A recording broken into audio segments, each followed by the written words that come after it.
It's that time of year, we're ready to clean and organize everything in sight, right? But no need to make the job bigger than it needs to be. Today we're sharing an easy way to kick the clutter in just 10 minutes.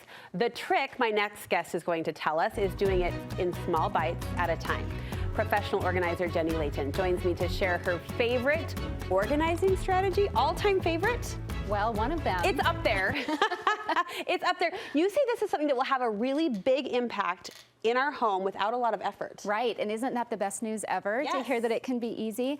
I like to look at organizing a little bit like working out. You know, when you work out, cardio is good, but you'll want to mix in some cross training, a little bit of weightlifting. Yeah. I think when we organize, we look at it like it has to be this big, huge job that's overwhelming, but if we can cross train with little micro bursts of decluttering, it goes a long way. It's a really important skill to have. You call this technique or this strategy clutter busting. First, tell me what it is not. Okay, so Clutter Busters is not, like I said, that big, massive project you got to gear up for with containers.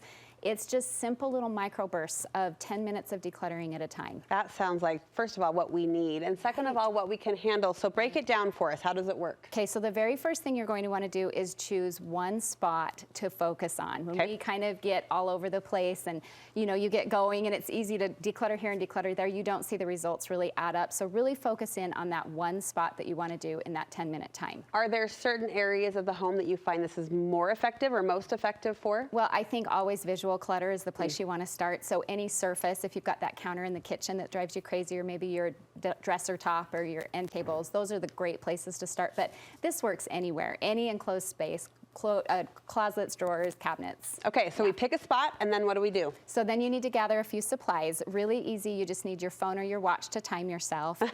Garbage sack, and a couple of boxes. You're going to have one for put away, one for giveaway. Put away, giveaway. Right. We're really setting a timer? Yeah, well, then you know that you're not going to try to talk yourself into doing it for too long, you know? Like, that's kind of the thing that helps you trust that I can do this and it can be easy. Okay, so a timer for 10 minutes and we're going to sort. Yeah. So you ask yourself, first of all, is this something that needs to be put away in another area of the house? Because you know how things wander.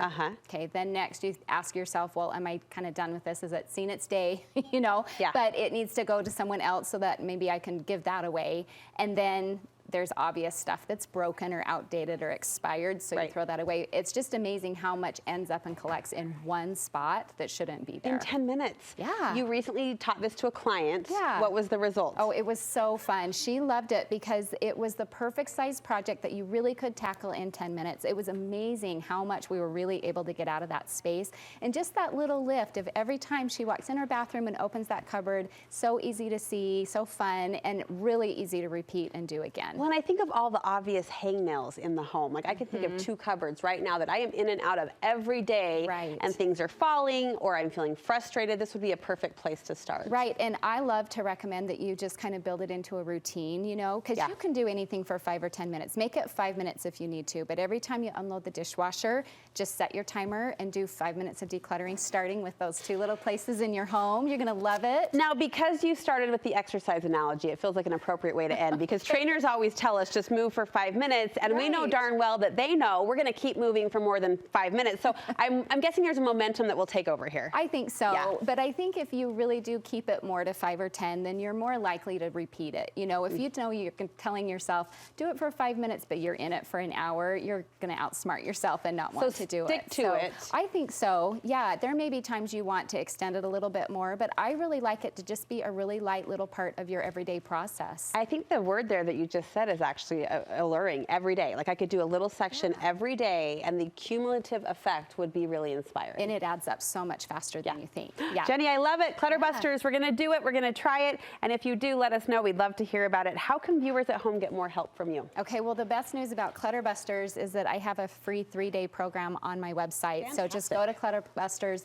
I take you through 3 key areas in your home and I give you all the little tools and tricks you need to make it really successful. So perfect for springtime right now. So happygal.com/clutter-busters. You can get that 3-day program, and you have lots of great resources and a podcast too. Yeah, Life Organized podcast. So come find me there. It's I great. love to listen. You will too. Thanks so much, Jenny. We appreciate the idea. Thank you.